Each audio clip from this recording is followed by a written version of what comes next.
Again, let's give a bell hand of praise to our Lord for Team Transform!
Ating tunghayan ang isang istorya ng isang batang babae na kung saan sa kanyang paglaki ay dagdag niya ang salita ng Diyos at ang Diyos. Habang sa kanyang paglalakbay, ay handa siyang sagutin lahat ng mga bagay na haharang sa kanya basta't alam niyang kasama niya ang Diyos. Ating tunghayan ng isang kwento ng isang batang babae hanggang sa lumaki na siya.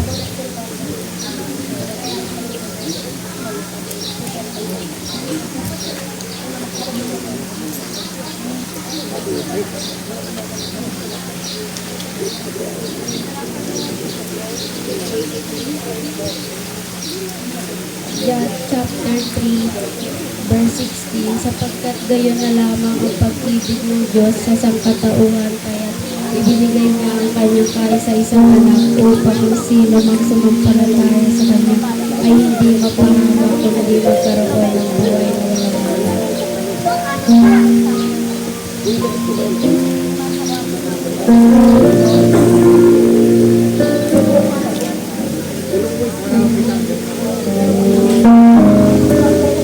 Nakalipas ang walang taon. Uy! Kumusta? Okay lang kayo?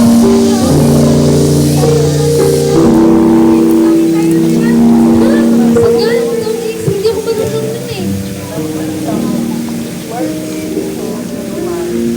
Hindi ko kasi alam yung mga ganyang bagay. Pero ganito na lang, sama na lang kaya kayo sa akin sa church. Pasaya doon. Siguro next time na lang kasi naman, hindi pa kami ready. Pag-pray muna namin yan.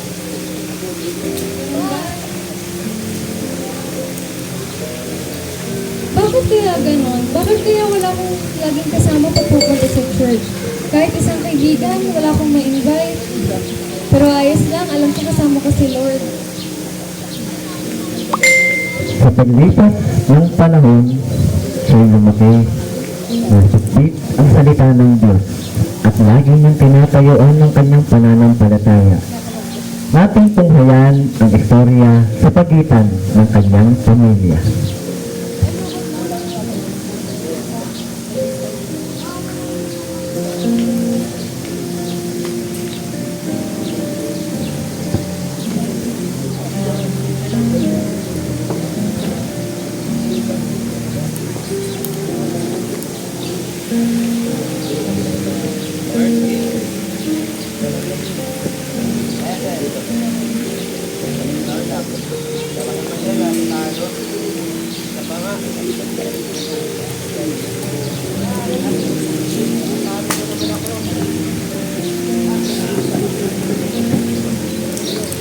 Ano to?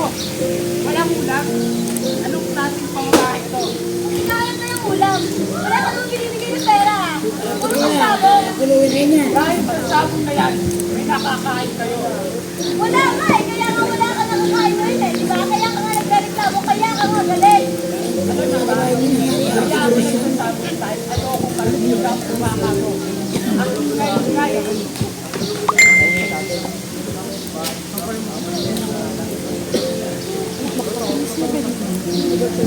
Oh, kapatid, saan ka pupunta?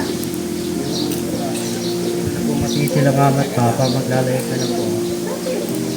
Saan? Basta kahit saan. Yan pala iniisip mo? Sana dyan ka na lang umano. Hindi ko nasabi yung patalo pamilya ito. Wala ka naman din natutulong. Yan na! Tama na po. Sabihin mag-away. Sige na, magpahinga ka na. Pa, magpahinga ka na din. Ako nang bahala. Ako na magluluto ng pagkain mo. Buti pa itong anak mo. Ah, talaga ba?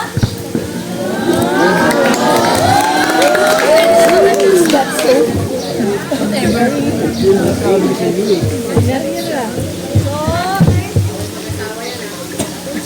mo muna si ate.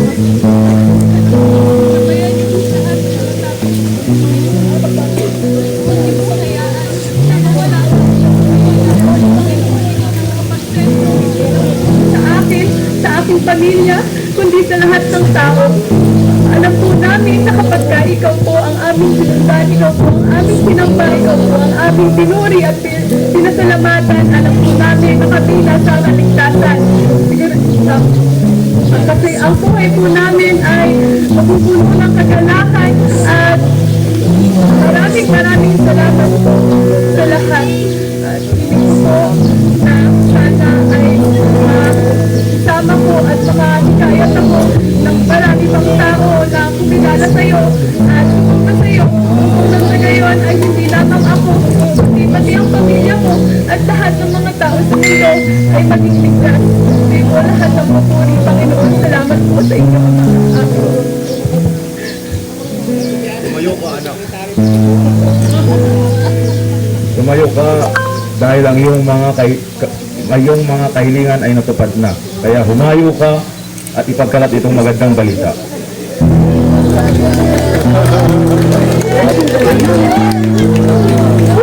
Buti bumalik ka.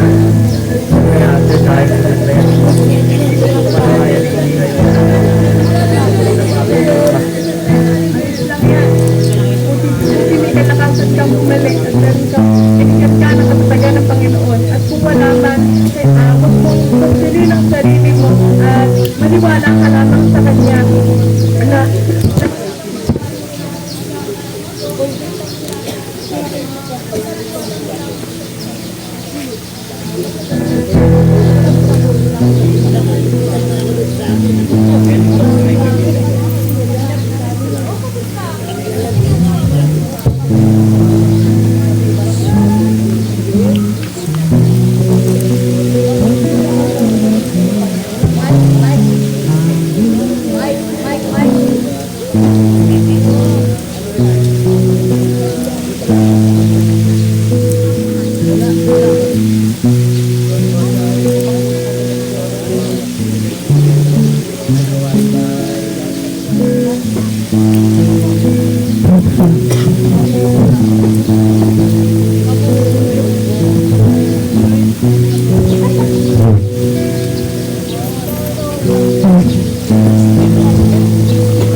Sorry po natin ay nalabagot natin po natin ng mga bahay. Pinatutok ko po puro Ellen, Super Neighbor. naiintindihan kita at isa ko sa iyo na tunay kang nagsisisi sa iyong mga kasalanan. Kaya ang ipakilala ko sa iyo, Panginoon, gamitin niya ako upang ibahagi ko rin sa iyo ang mga salita niya dahil ang mga salita niya ay may makapangyarihan at magbabago sa iyo. Sana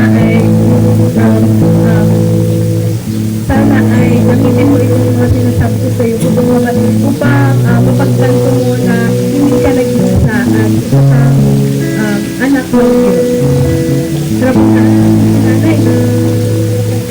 Nay! Kamusta po? Nandito na pala kayo. Kamusta kayo? Ha? Pasensya ka na. Kung pati ikaw naiibig sa ulo namin, pati sinasabi namin ng papa mo, ikaw ba ang kailangan na bumalik na pasensya lang, kailangan natin ng responsibilidad. Pero salamat sa pag-unawa mo palagi. Kaya naman kita na. Ay, ayos lang po yun. Basta ang mahalaga po is huwag niyo pong hahayaan na mawala sa iyo ang Panginoon. At lagi mo pong hayaan at saang manguna, saang maging mamuno sa buhay mo at gamitin mo po sana ang mga salita niya, ang mga gawain niya upang sa gayon ay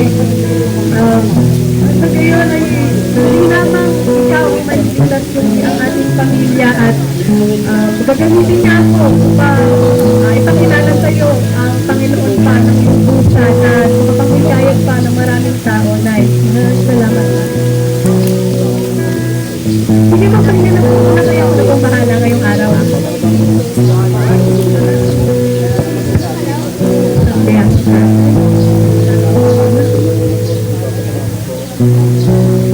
Ay! Kamusta po?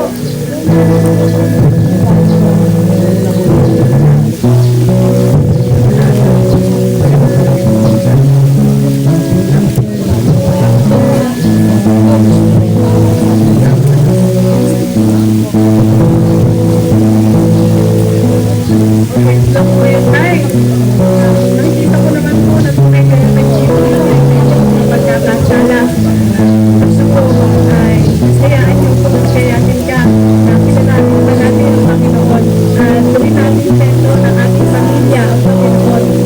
Sa gayon, nasasama tayo sa alam, hindi tayo maliligaw, hindi tayo mapupunta sa ibang landas, kundi lamang sa daan patungo sa kanyang kaharian dahil kapag tayo naniniwala sa kanya sa lahat ng mga salita niya ay tayo maliligtas at makakaabang sa kanyang kaharian. Salamat tayo.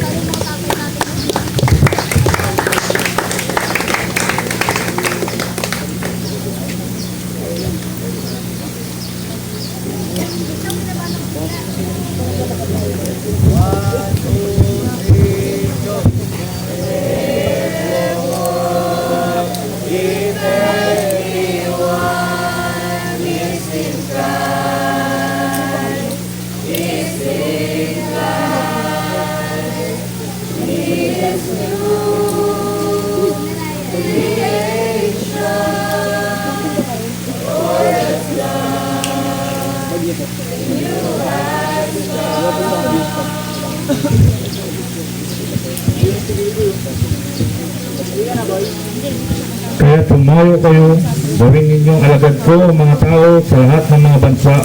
Bautismoan ninyo sa ngalan ng Ama at ng Anak at ng Espiritu Santo. Turuan ninyo silang sumunod sa lahat ng iniutos ko sa inyo. Tandaan ninyo, ako'y laging kasama ninyo hanggang sa katapusan ng panahon.